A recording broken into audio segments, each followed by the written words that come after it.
this Centre for Policy Studies event, what would Maggie do? Obviously, Maggie is very dear to our hearts. 50 years ago, her and Keith Joseph set up the Centre for Policy Studies. As she would later say, the Centre for Policy Studies is where our conservative revolution began.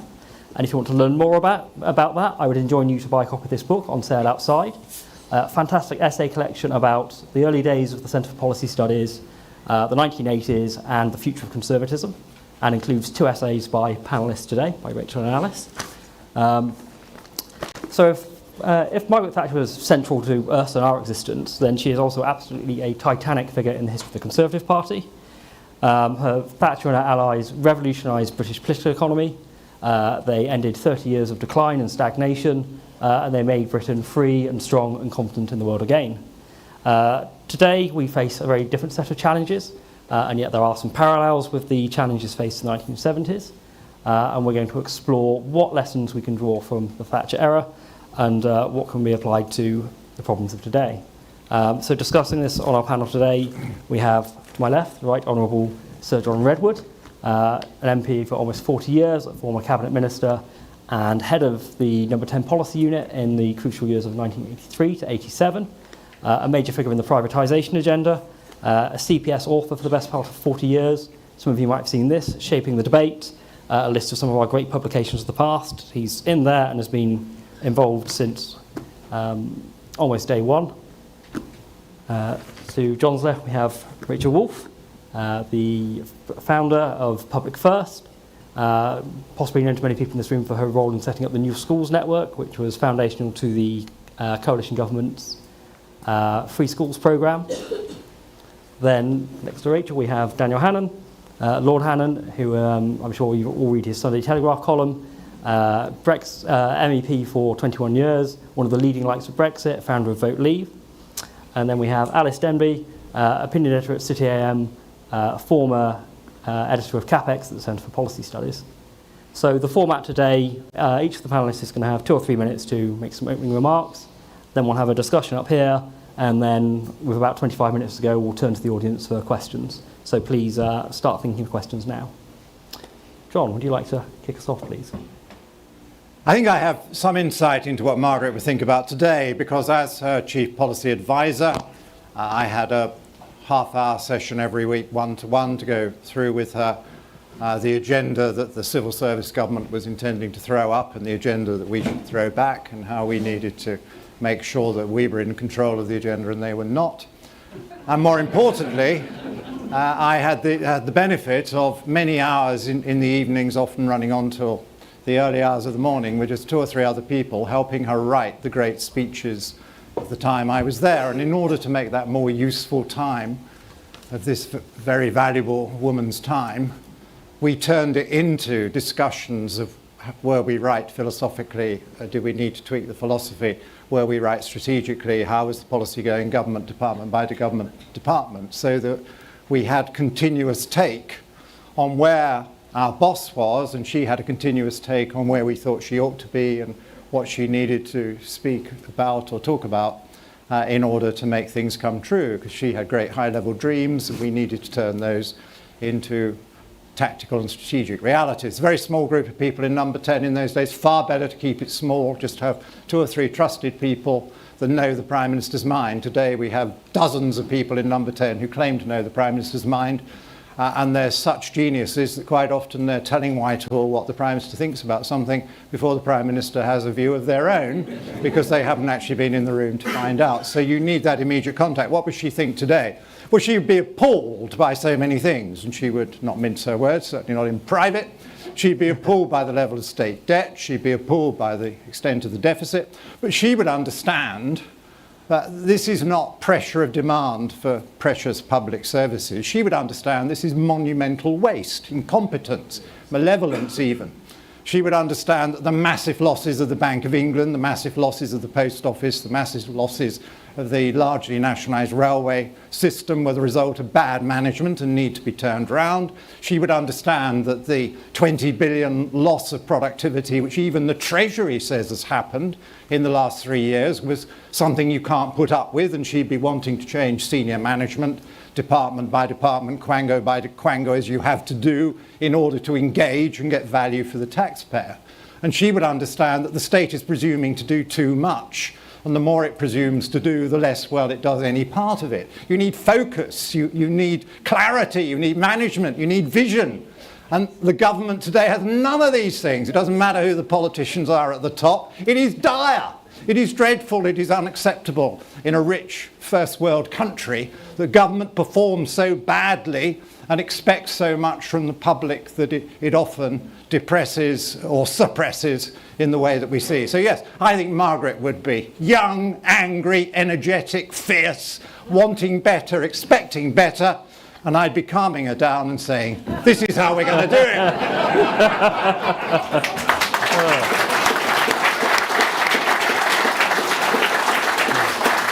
Thank you, John. That was wonderful. Over to you, Rachel. Gosh, I'm a little younger than John, so I didn't work with Margaret Thatcher. But my first ever appearance in a newspaper was when I was 6 years old, because my mother came home late from work. And I was absolutely furious with her in exactly the way my children are now furious with me when I come home late from work. And she said, I'm so sorry, darling, there was a strike. And I said, Mummy, what's a strike? And this appeared in the Financial Times. My dad was a journalist, under the title, Who Said Margaret Thatcher Never Made a Difference? And I think one thing, we all cosplay Margaret Thatcher all the time, and all our female politicians cosplay Margaret Thatcher all the time. But I think one thing that unquestionably Thatcher would feel if she came back now is how much work she had to start again. And how many of the factors that seemed to bedevil the 1970s, which was a different time, and I'll come on to that in a moment, and a different economy, are returning to our politics in a way that, to be honest, in my earlier political lifetime, I wouldn't have imagined they would. That's the first thing I'd say. The second thing I would say, though, is that I think we do need to recognise some of the major differences between our world now and the 70s, and this was the subject of my essay for CPS. To give a very small number, in the 1970s, we were a white country, we were still a religious country, we were a young country relative to now, and we were a country that was united culturally in a way that seems impossible now. We all listened to the same programmes. Many of us went to church together. We had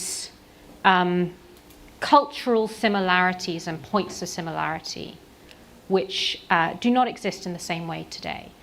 I think, though, that makes what has always seemed to me Thatcher's unique genius, which is to build economic and public policy out of a coherent set of values and instincts and morals. Decency, hard work, reciprocity, the sort of nonconformist liberal tradition that she came from, more urgent, not less. So I think that that restatement of values and the careful work of building policy from them seems to me critical today. I'm going to say one other thing to be a little more contentious, because it has distressed me slightly in recent days. I think the other thing, though, that Thatcher would be is serious. And I'm going to give two examples of what I feel to be a lack of seriousness that is slightly bedeviling us. One minor, but it annoyed me, and one more major. So the minor one that annoyed me is that yesterday at one of the events that was being held, each of the leadership candidates gave 1-minute speeches on why they should be leaders of the Conservative Party. I think this is totally ludicrous. I don't know if any of you have watched that wonderful video of Margaret Thatcher being asked to jump on. Have you all seen this? And the lady, I think she was Swedish, said, but Gorbachev did it. And she said something like, did he? What must he think of a free society that we asked him to do such a thing? Like tones of total horror. And I kind of felt that, right? Like, what are we doing? Like, this is serious. We are still a serious country. Let's allow our candidates to be serious in turn. Another more serious example, though, of this, and this is where I expect others in the panel might disagree with me, is I am getting quite frustrated about being on events and discussions where we are simultaneously bemoaning the size of the state and berating Labour for their decision on the winter fuel payment. I mean, come on. Like, governing is hard, and we are facing dramatic crises across the world and in our own borders. And I don't think that she would have a lot of time for that kind of surface thinking. So I think that Thatcher would be serious. I think she would build from values, and I think she would recognise that we are in many ways starting again. Thank you, Rachel.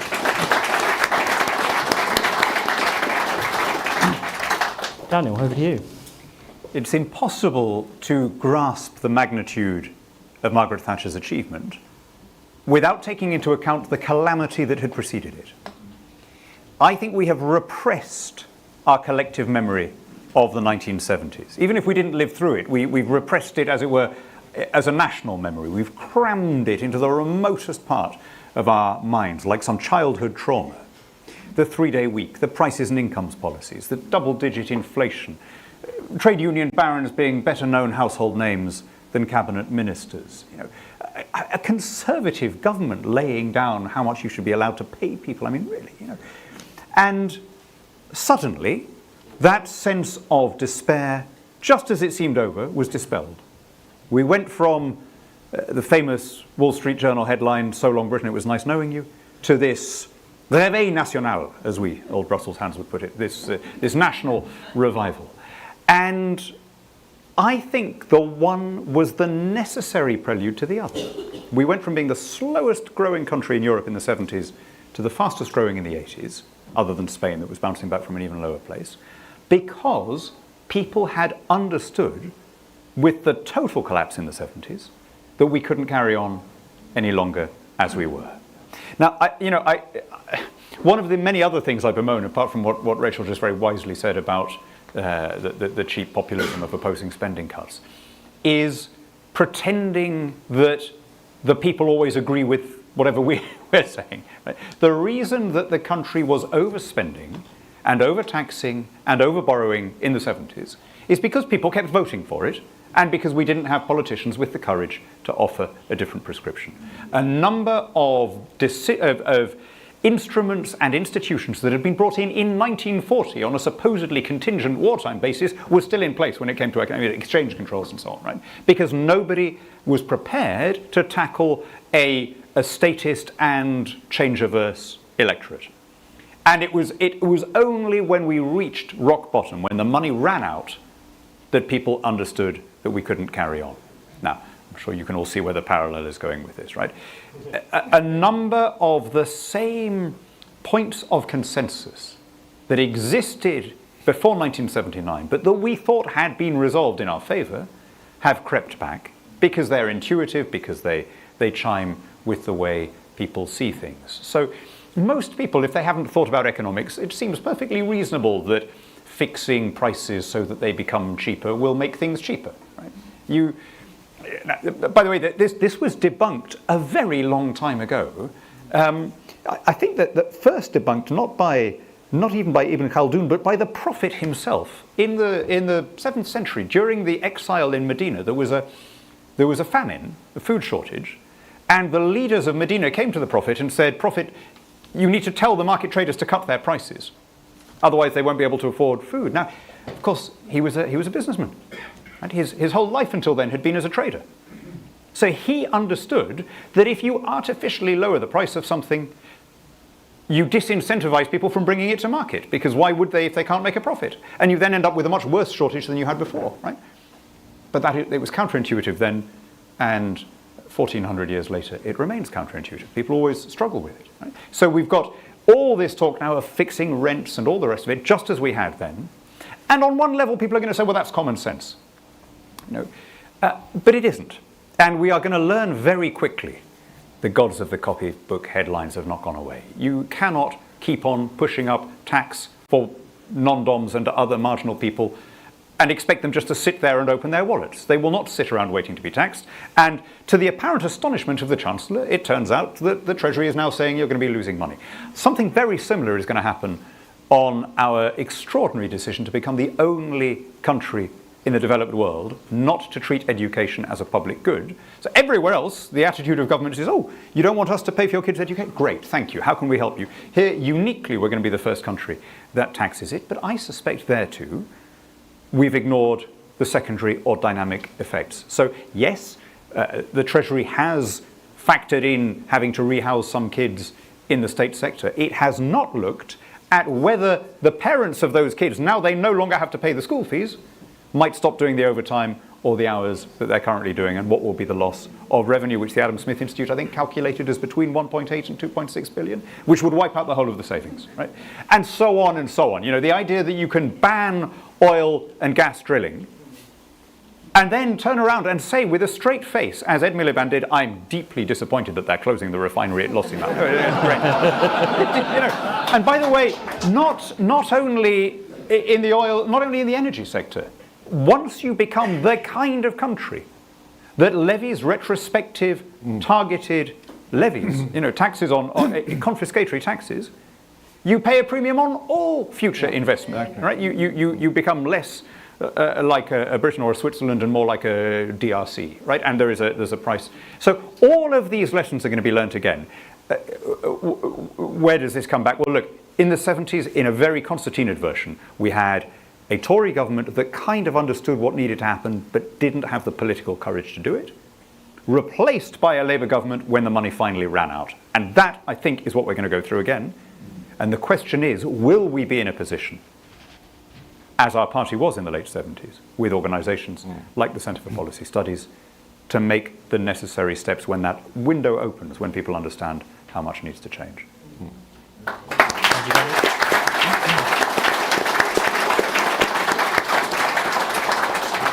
Alice. Thank you. I was mentioning cosplaying Thatcher. I do think my outfit's sort of scarily similar. But anyway, so when I was researching my essay for this excellent book, which you should indeed all buy, I was particularly struck by a quote from Keith Joseph, and I'm paraphrasing. He talks about the middle ground, and he says that the middle ground is something that is come up with by politicians between splitting the difference between Labour and the Conservative positions. It has no reference to popular feeling or to values or morals, and it is necessarily a leftward ratchet because Labour's position is always determined by splitting the difference between their far left and their centre ground. And I think this is exactly what we've seen. Margaret Thatcher understood that if you want to reverse that drift, you also have to change the climate of opinion.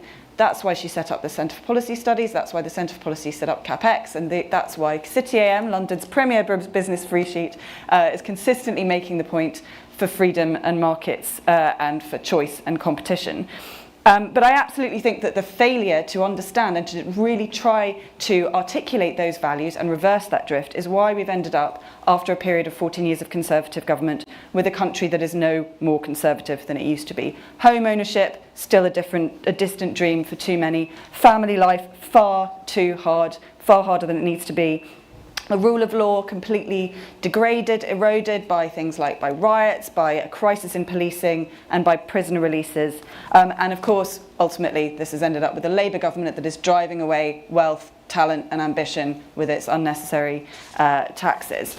And I think this demonstrates perfectly its Conquest's second law, that any organisation that is not explicitly and constitutionally right-wing eventually drifts to the left.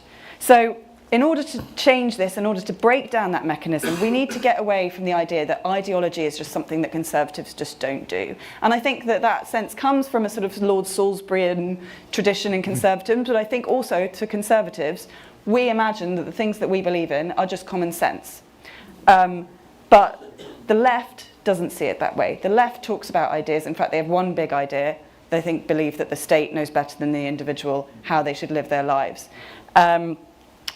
We need to consistently make those counterintuitive arguments that Daniel was talking about. We need to make them robustly because, as you say, it is a counterintuitive argument that, in fact, the best route to collective prosperity is through individual freedom. So we need to keep making that moral case for markets. We need to relearn those basic lessons. The Laffer curve exists. And so, yeah, I think this comes back to why are we still asking that question, what would Maggie do? It's because we knew what she would do. She gave this party an intellectual clarity and a moral framework, and that's why we're still asking that question. It's because she gave us all something to believe in.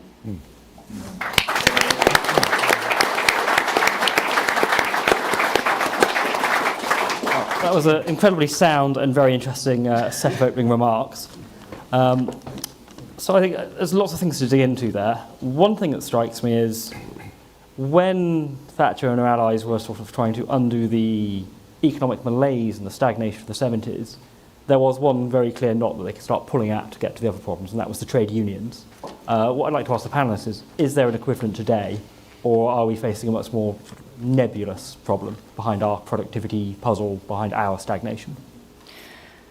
I often think that, again, when I was researching my book, Keith Joseph often talked about the situation after the war, where the war had demonstrated the power of collective action, right? The state could do things.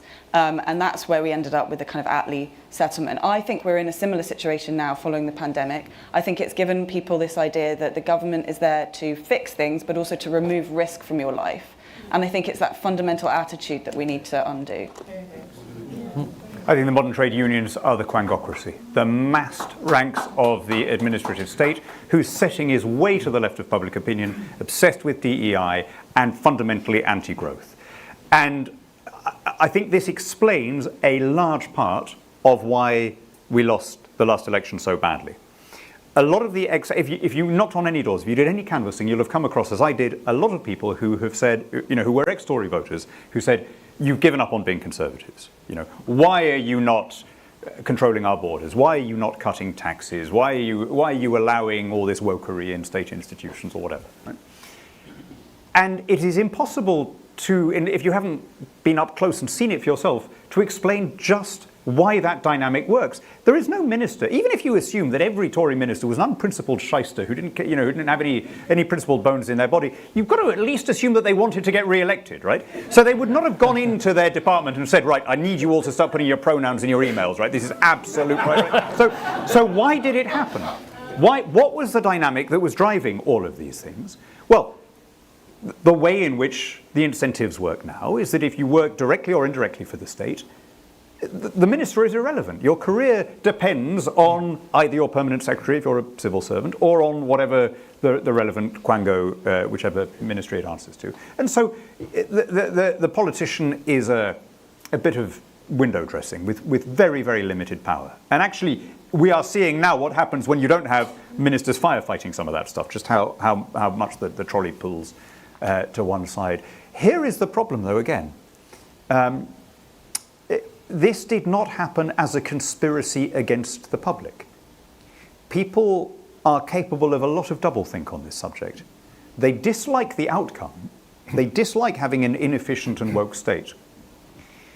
But they think that the solution to that is somehow to get the politicians out of the picture. So they want us to dole out more of the medicine that sickened the patient in the first place. The easiest way to get a round of applause out of an audience on question time or any questions is to say about any subject, this is too important to be a political football.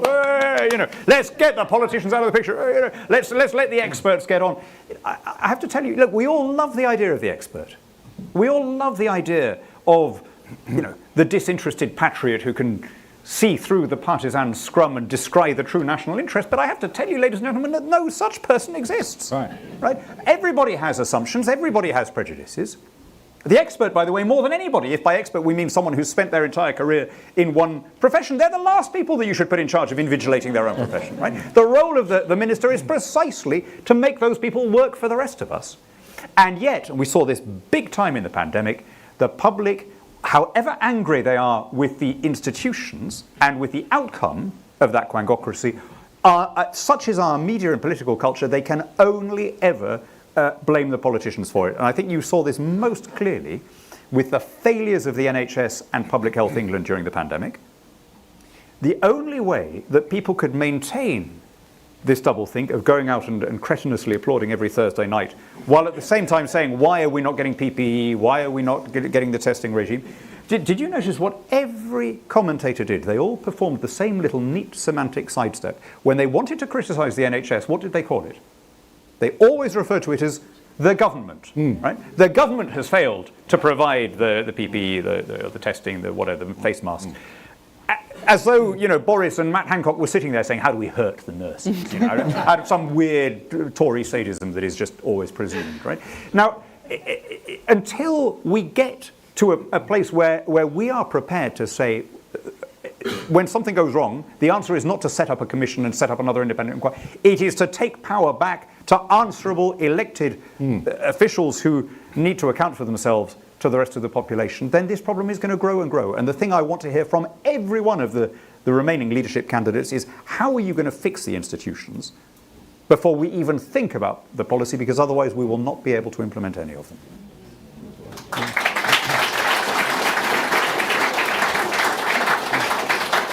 Would you like to comment on that? Yes, I agree with Dan. I would add that I think the equivalent of the bad trade union leaders of the 70s is the whole international treaty racket.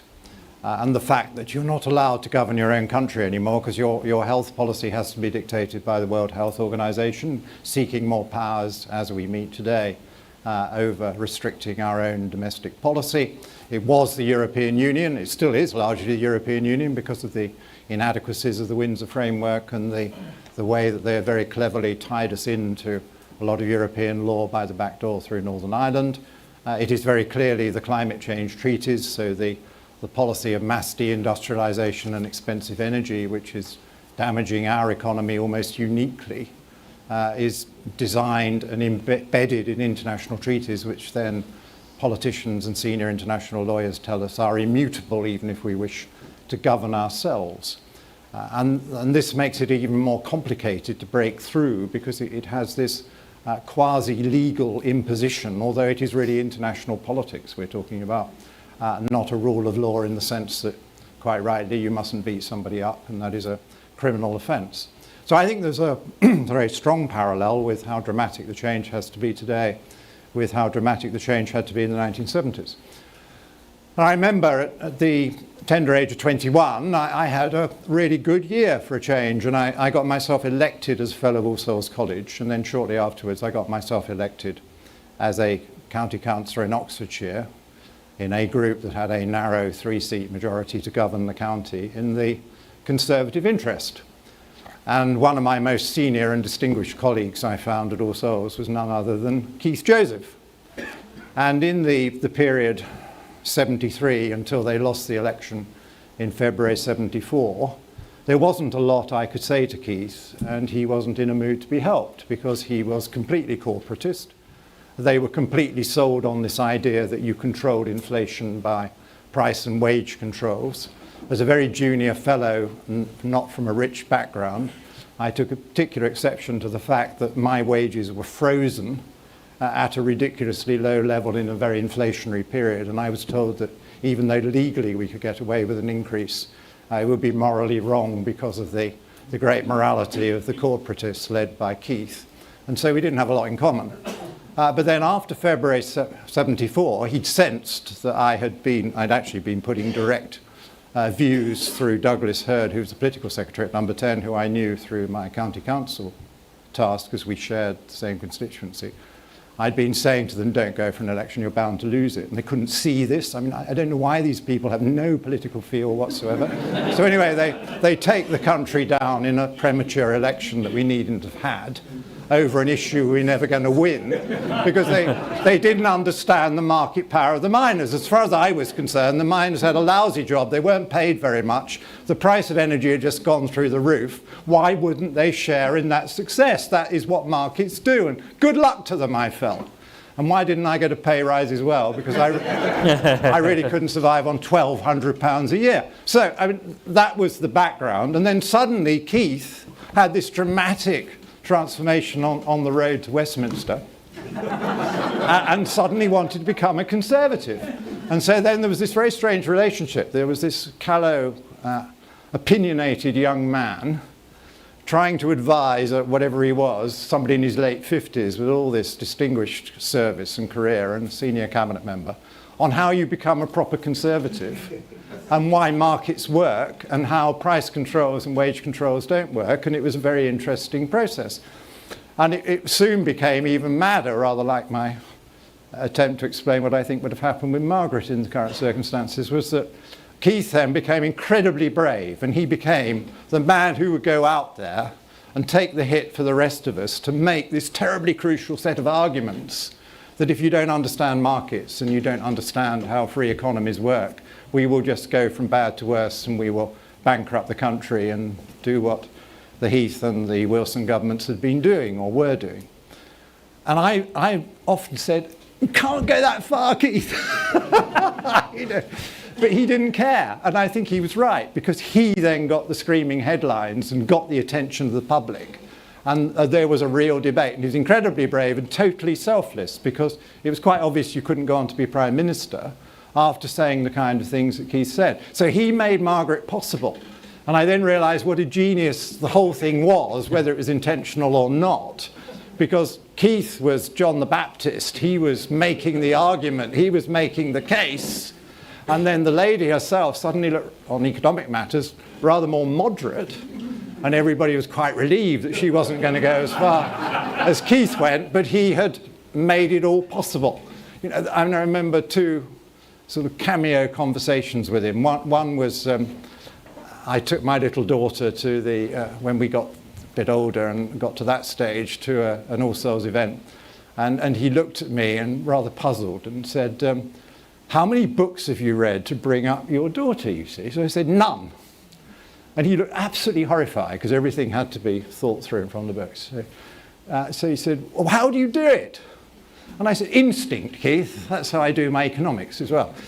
And he looked really worried, and then he said, I do admire your certainty. And then there was another one earlier on where he'd been working away on a great speech, and he discovered monetarism, and he said, you know, we've got to get rid of this inflation, so obviously we need to squeeze the money. Yes, we need to do a bit of that, Keith. And I said, well, you know, what if, though, because you're saying it's unlimited, what if we have to take interest rates to 20%, you see? He said, well, fine. I said, no, not fine, Keith. No. He said, what do you mean? I said, well, you will bankrupt half the country, and you've got to get elected. And by the way, I don't think it's good economics to bankrupt half the country. And he then said, oh, but don't you understand? He said, bankruptcy is a creative process. I said, Keith, don't you understand it's not creative for the people going through it? Please don't say that. I rest my case. Superb.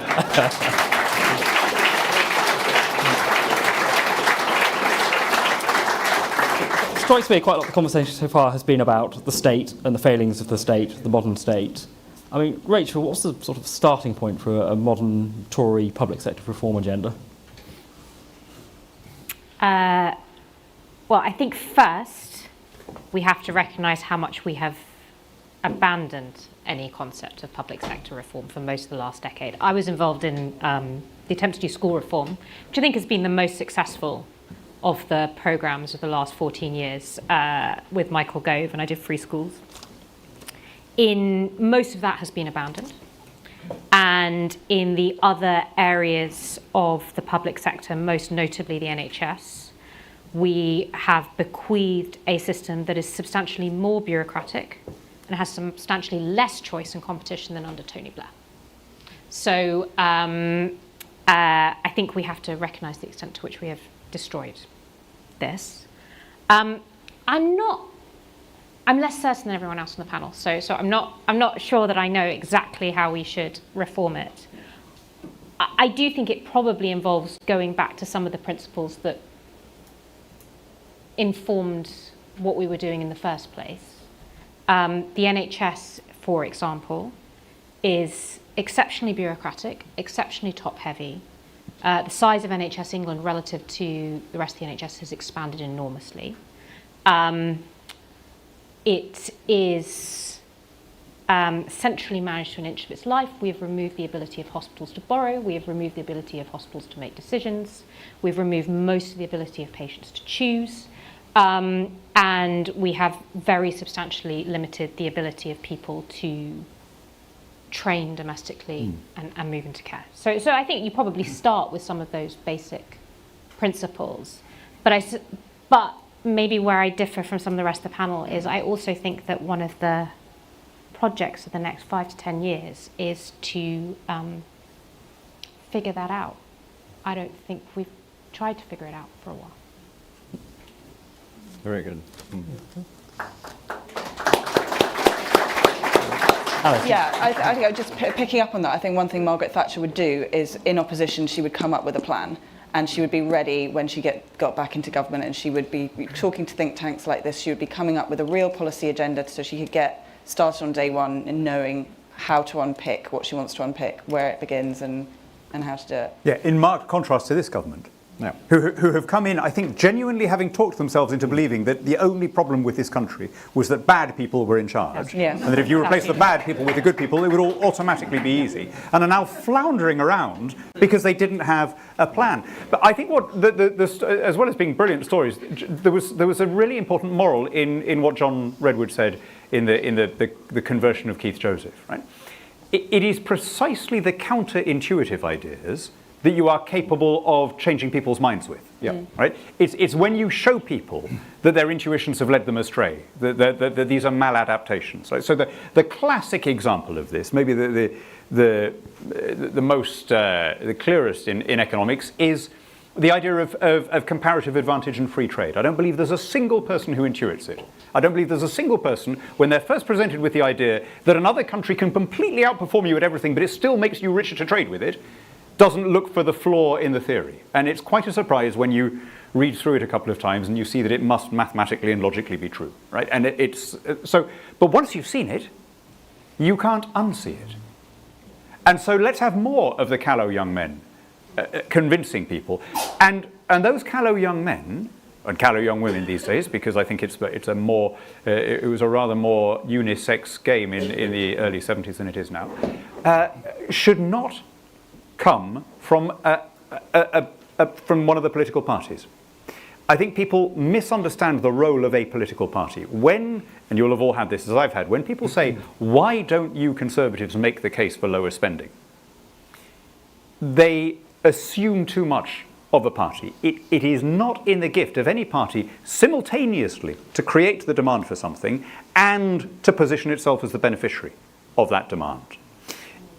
Why can't the Conservatives be the people who make the case for low taxes? Because everyone will assume that being politicians, they are self-interested and tendentious. You need to have a wider penumbra around the party of other people making that argument without any obvious axe to grind. So the Centre for Policy Studies was doing that in the late 70s, right?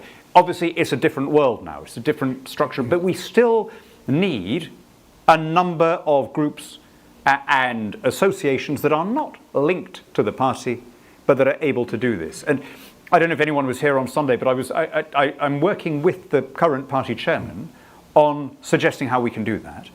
And interested in your thoughts on this, but my starting point is that it is much better to march alongside groups, to have them as allies rather than auxiliaries, right? So that, let's look at some of the things that are going to be very unpopular very quickly under this government. There is going to be a surge in energy prices and taxes to pay for getting rid of people's boilers. There should be some kind of consumer group lobbying on energy, but it mustn't be a Conservative linked one. I would exactly use the model of Rachel's New Schools Networks. I think that was an almost perfect example of how you do it, where you have an independent, a necessarily independent body making parallel arguments to yours, but there is a close link. I wouldn't say a revolving door between SPADs and New Schools Networks people, but there's enough of a traffic to and fro in ideas that it's kind of within the broader alliance, even though it's separate, right? So, and we should replicate that for professional groups, for sectoral groups. I would, rather than having the Conservative Muslims Forum, have Muslims for Britain, which, by the way, is an extant and real organisation, a survivor of the Leave campaign. Because the Leave campaign did this. When we set up Vote Leave, we very deliberately created sectoral and interest groups. Fishermen for Britain, farmers for Britain, students for Britain, doctors for Britain, lawyers for Britain, Bangladeshis for Britain, right? One of them, Muslims for Britain, is still in existence. Basically a forum for free markety centre-right Muslims, who, as you'll have gathered from my earlier anecdote about the Prophet, I think are being completely orthodox and true to their faith, but that's a broader question. They will be much more persuasive for not being formally linked to the Tory party, and that is true of... So a big part of our revival will be having this ecosystem of pro-market organisations making the arguments around us. I would like to endorse that, because one of the problems I had in number 10 when we were trying to do interesting, radical things was there were no pressure groups on our side of the argument. All the pressure groups were trying to prevent us doing what we were doing. So we did need to find men and women of great intellect and willingly able to go out there and create these groups to create legitimate pressure for things that need doing. And the second point I would endorse is opposition, if done properly, is very hard work. It is critical work for the country. The visible part of it is identifying the worst features and the biggest mistakes of the government and hammering them for them whilst giving them due credit or going quiet on the things that they are getting broadly right.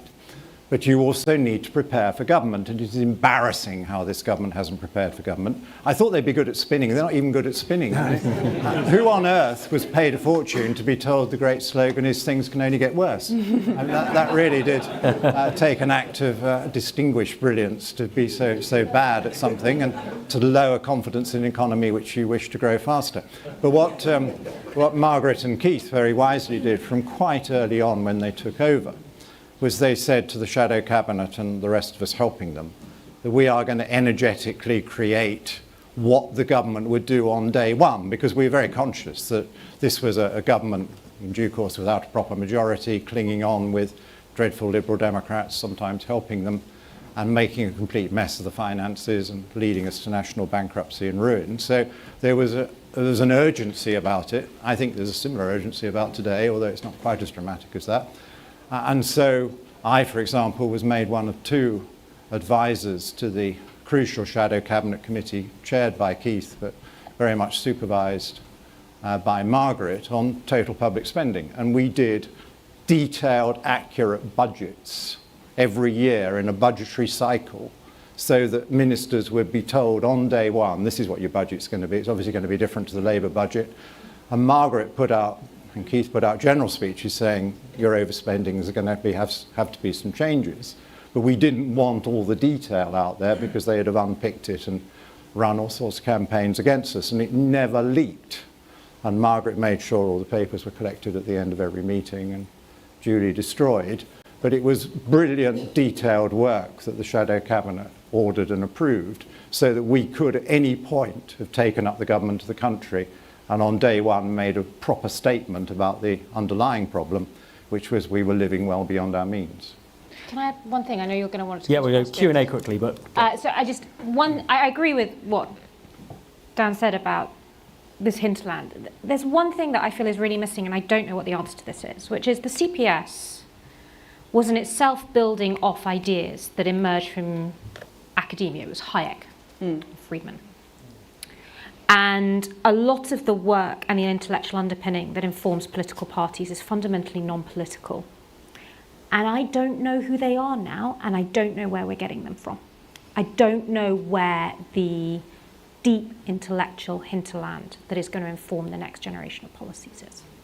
Can I say, if you are one of those callow young men or women who wants to make unpopular, counterintuitive arguments, please do so in the opinion pages of City AM. Or indeed in CapEx. Or indeed in CapEx. Yes, thank you. Right, we'll go to questions now. There's probably quite a few. Can we keep them short, please? And we'll take, I think, 3 at a time. So, lady there next to you. This is perhaps a bit cheeky, but I'd love to ask the 4 members of the panel who of the 4 candidates they think could best bring about the changes that they're talking about.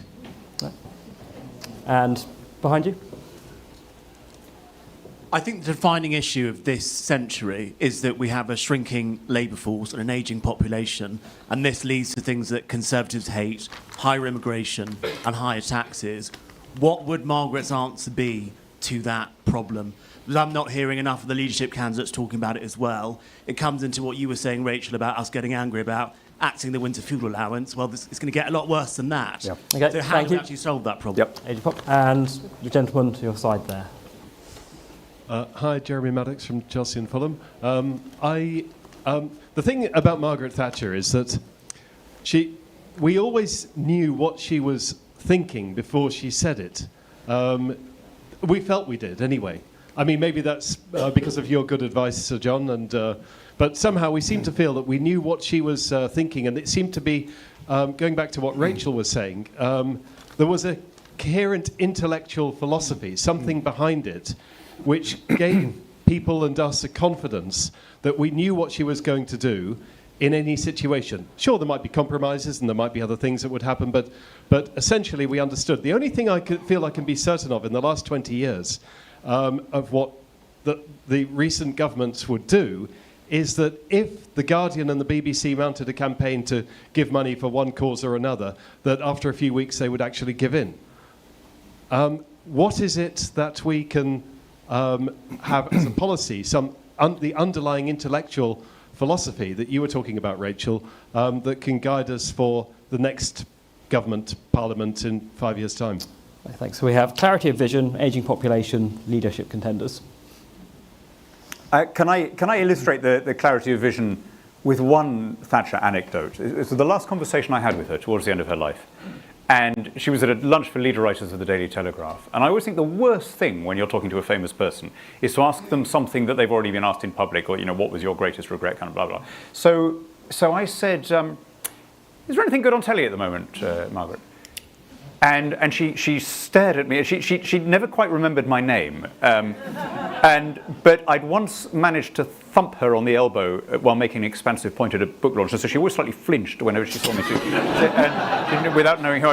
But then she sort of focused on the question and she softened a bit and she said, we enjoy the Sunday evening programmes, dear, those wonderful Methodist hymns, but we worry that even they're becoming a bit wishy-washy. And there is an almost perfect example of knowing what she was going to say. And it came back to me when I saw that she had died watching Songs of Praise and was found with an empty whiskey glass. What a spirit departed in both senses. She'd finished.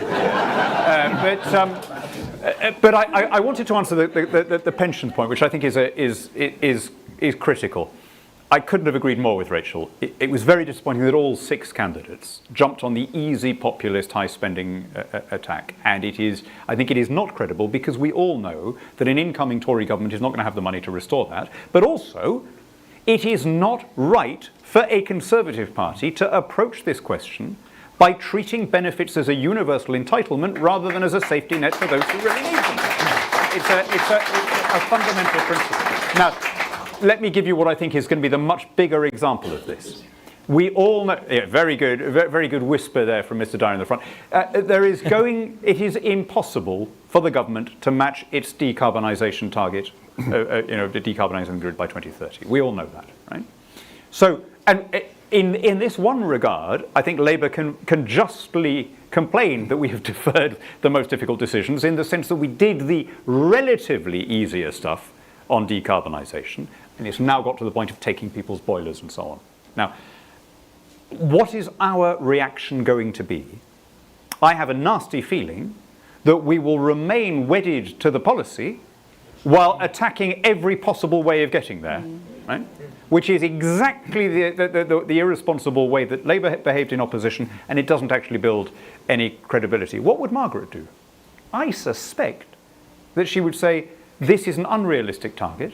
We shouldn't base policy on something that we know to be dishonest. Yeah. Yes, we think that getting to a low carbon economy is desirable, but we are not going to bankrupt ourselves while the rest of the world doesn't in order to make some expensive gesture. And I think she would therefore be prepared to do something that I don't see any of these candidates doing, which is to change the legislation, which is driving this institutional project towards something that cannot be achieved.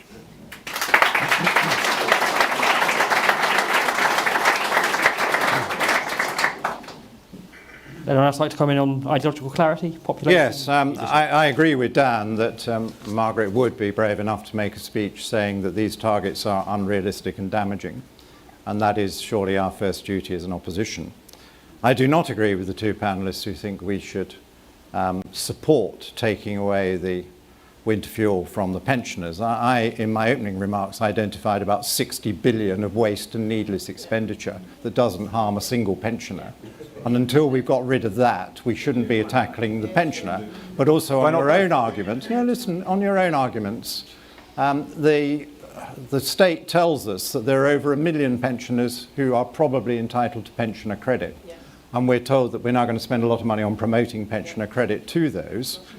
If 400,000 of them duly took up pensioner credit, you've lost all your savings on the general support for pensioners, and you'll have another 1 million or 2 pensioners who don't qualify for the credit who are genuinely worse off. I think the opposition should champion their case. But then, John, what should we do on pensions? I mean, should we end the triple lock? Should we raise the state pension age? Because we can't carry on with this changing ratio that the questioner brings up, where there are fewer and fewer people supporting more and more retired people. You do exactly the reform that I helped Margaret initiate, which is you make people more responsible for their own pensions through personal portable pension saving, where you have to go over to you get the pension your assets buy rather than the pension you would like to have with a subsidy from your employer or from the state. And one of the big mistakes I think Osborne made in 2010, when the public was ready for some quite big changes on spending, he took the advice of myself and others, very unpopular probably for some of you, that we should up the state retirement age, because that's one of the ways of controlling the cost. And people were living longer, but they weren't contributing more, so it didn't make any sense. But I also said at that point that you should have frozen all new contributions to final salary schemes in the public sector and said to them, of course, we honour everything that you paid in for, but as from today, like most people in the private sector, you are going to have to invest and save, and you will get whatever pension the private sector investments make for you, and then you are sharing the same problems and the same opportunities. It could work out very well if we get fast growth. So that is how you start to bring the pension costs under control, and 14 years later the Conservative governments unfortunately allowed the most enormous mushrooming of public sector pension liabilities, and they still haven't made that relatively straightforward change they could have made. But there was another very good point about an ageing population, and isn't the answer to that so-called cheap labour coming in from immigration? No, it certainly is not. I want to live in a country where we have decent wages that are going to rise with rising living standards, and how you get that is investment behind people, robotics and computing, it's training, and it's changing people's attitudes by saying you work smarter, you get paid more. So you say to a train driver on 60,000 a year, delighted you're doing relatively well on 60,000 a year. If I were you, I'd want 70,000 a year. Tell you what, we'll get you to 70,000 a year, but these are the changes you are going to have to make to attract more passengers, because until you've got more passengers paying more fares, we can't afford to pay you 70,000. Indeed, we can't really afford to pay you 60,000 because you're not paying your way. It's got to be something for something. That is conservatism, and that is positive. And we have this huge productivity and quality opportunity, and quite a lot of the private sector does it already. Our best companies are equally productive as the best in the world, but we have this state machinery which has now allowed a 7% collapse in productivity. There has been no growth in state productivity the whole of this century in the United Kingdom now, and yet we have thrown billions at it for computers and digitalization and worse service. You now have to do everything through some mouse and some machine rather than being able to talk to a person, and yet it costs more. And so this is what we have to crack, and that is where you need the detailed work in opposition to set out how you would change the top management of the public services, how you would privatise the services where that is appropriate, the trading businesses, obviously not the health service because that would be too difficult, and you need to develop those plans just as we had to develop similar plans in the 70s. Thank you, John. Sorry, Carl. We'll go for another 3 questions. There's just one point. I mean, obviously, when we're saying what would Maggie do, we're not saying let's completely just recreate her policies. But one area where I think actually we should revisit is the sort of tell SID type stuff to encourage share ownership. So share ownership among households has halved over the last 20 years. And I think if we could bring some of that back to ordinary people, giving them a stake in capitalism, seeing the benefits, I think that would be really helpful. And I think that's one policy that we could just revive from the 1970s and 80s. Well, I thought they were going to do it on NatWest, and then of course we had an early election and the Treasury never wanted to do it anyway, so that's what happened. We'll take another 3 questions then. What about the leaders? Well, I think they choose not to. Generic. I'm for generic. Yeah. I think whoever has the intellectual clarity we're talking about, whoever can tell you the story. And Jacob Rees-Mogg. Gentleman at the front, please. Sorry. I think you need someone who didn't go down with the ship, because it's quite difficult to answer why you went down with the ship when someone was saying to them, you know what, if you carry on like that, you're going to take the ship down. It wasn't that difficult to spot. Would Margaret Thatcher make the cut, or would the MPs ensure that she didn't?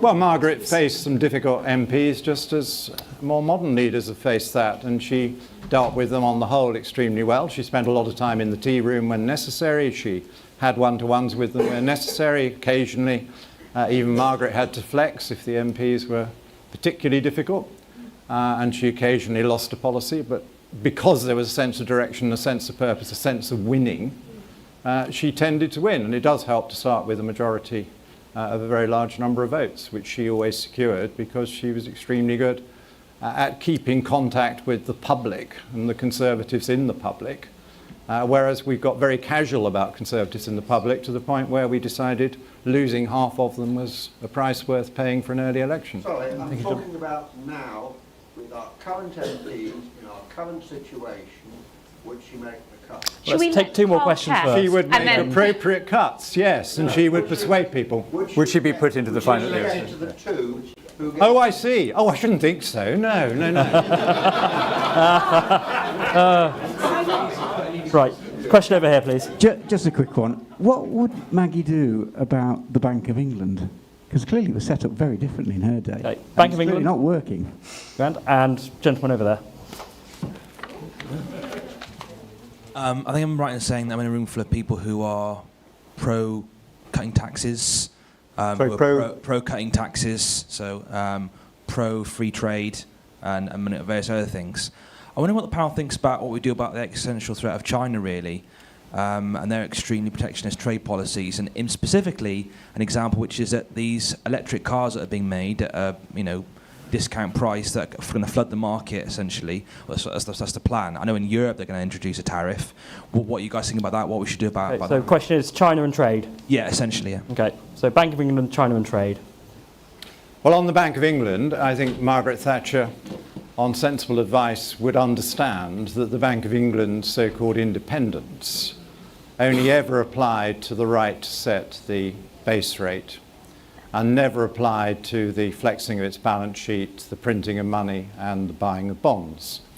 And I'm very pleased it never applied to that. None of my parliamentary colleagues when I was an MP seemed to grasp this point, even though it was clearly written in the tablets of our constitution. And every pound of money printed and every pound of bond bought under successive chancellors from Darling through to Sunak required the sign-off of the Chancellor of Exchequer on behalf of the government, and it required the Chancellor on behalf of the government and taxpayer to give a full indemnity against the losses on the bonds that the Bank of England was bound to make, because the whole policy was predicated on paying lunatically too high a price for the bonds in order to temporarily boost confidence and inject an awful lot of money into the economy. So she would have understood that, having done the homework, and would then have wanted the Chancellor of the Exchequer to have a private but firm conversation with the Governor of the Bank of England over how you get out of the mess that they had created by deliberately printing too much money and buying too many bonds at very high prices. And my advice has consistently been to chancellors and anybody interested that they should use the fact that this is at worst a joint control policy, but I think it's really a treasury policy. Indeed, the bank at one point on their website said they were acting as agents of the treasury and all this balance sheet work. They should use that power to have that conversation, to say to the Governor of the Bank of England, the Bank of England is now on its own in the firmament of the world's leading central banks, in both selling bonds in the market, no other bank is stupid enough to do that, at colossal losses, whereas if you held those longer dated bonds to redemption, they would repay at a much higher price than you currently get for selling them. And it is the only central bank that has the right to send the full bill to the Treasury, and the taxpayers have already paid at least 75 billion of losses over less than 2 years, and the rate is going to continue for the next 3 or 4 years unless somebody does something about it. So I think Margaret would see that that was a huge invasion of fiscal policy by the Bank of England, way beyond its so-called independent remit on the base rates, which would clearly need changing. And what was the second question? China. Oh, China. Yeah. Well, on China, on cars, I think I'm particularly interested in. The first thing you should do is reverse the crazy policy that, again, is sort of unique self-harm within the United Kingdom, of saying to our car companies here that if they dare to sell you or me too many petrol and diesel cars this year, compared with the number of battery cars they're able to sell, they're going to be fined £15,000 per car for every car which is said to be over the top. This is a very good way, ladies and gentlemen, to wind up our car industry very quickly and to end up with an extremely lucrative trade in parallel imports, because if we go ahead and ban new petrols and diesels in 2030, presumably entrepreneurs will say, well, let's buy a diesel or a petrol car with 1,000 miles on the clock from Germany or France, bring it over to Britain and sell it to all the people who still want a car that works. And you will probably get a premium for doing that, and you will make the regulation look completely idiotic. So I would say we need to change our regulations very quickly, both to save the British car industry and to avoid looking so stupid. We will be the only major economy that doesn't impose a large tariff to deal with the subsidy low price of the Chinese cars. America has slapped a 100% tariff, and that's Democrat Biden who said that Trump was wrong to slap tariffs on things.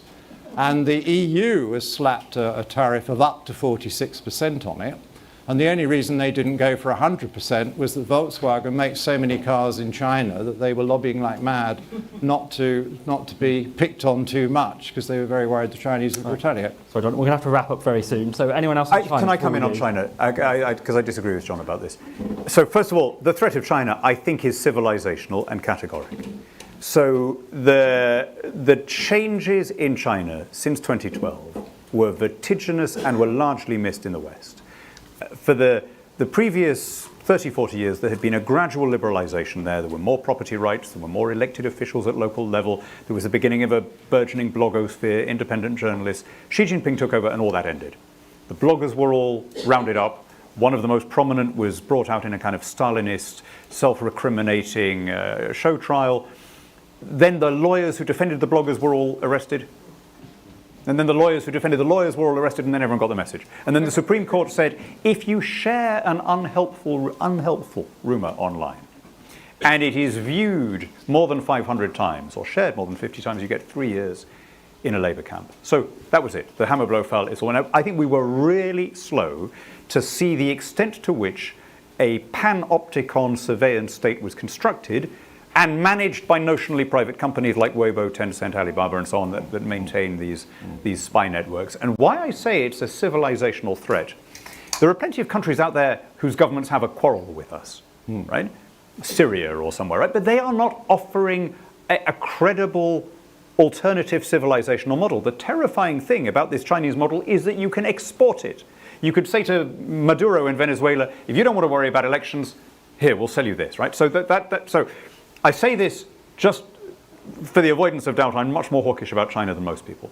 I also think that Margaret Thatcher, without question, because she read her Milton Friedman and he was clear about this, Milton Friedman would have taken the view that if the Chinese taxpayer is stupid enough to subsidize the British consumer, thank you very much, we will pocket that gift and keep quiet until they realize how stupid they're being.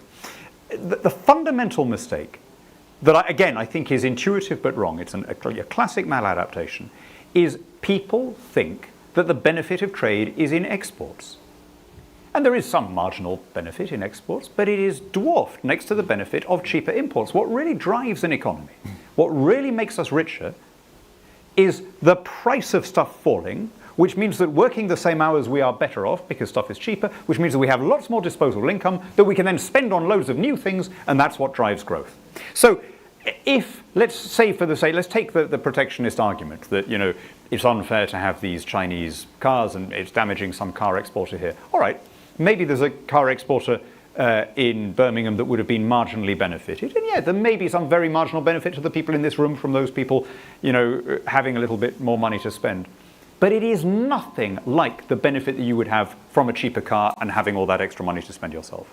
And this is a point I just think is one endlessly has to make it, generation after generation, because it seems to fly in the face of common sense. So let me borrow from Milton Friedman and explain it like this. Where I live on the Hampshire-Berkshire borders, there are a number of pubs that occasionally engage in special offers, right? I have trade deficits with all of them. Right? I spend way more in the Bell and Dragon, in the White Hart, in the Red Lion in Overton, way more than they buy from me, right? And sometimes they do what the Chinese do. Sometimes they engage in dumping. They do below-cost price offers. We'll give you a free glass of wine with your meal on a Monday. Who gets the better end of that deal? Right? When did cheap become an insult? Why is it a problem for a country to flood us with cheap stuff that they are subsidizing to our benefit? And if the Chinese want to flood us with cheap steel, do you know what? That is a huge benefit to our construction sector, to our car making sector, to our electronic appliances, to our railways. They are all getting a massive productivity boost without having to lift a finger. God bless the Chinese if they're foolish enough to carry on wanting to do that. Right. And if in a year's time there is a war and we need steel and they don't send then we us buy any, it what from do we then do? Colombia, or we buy it from the Netherlands, or we buy it from Turkey. China is not even in our top 10 suppliers of steel. We're going to have to wrap up here, so please can you join me in thanking the panellists for a wonderful debate.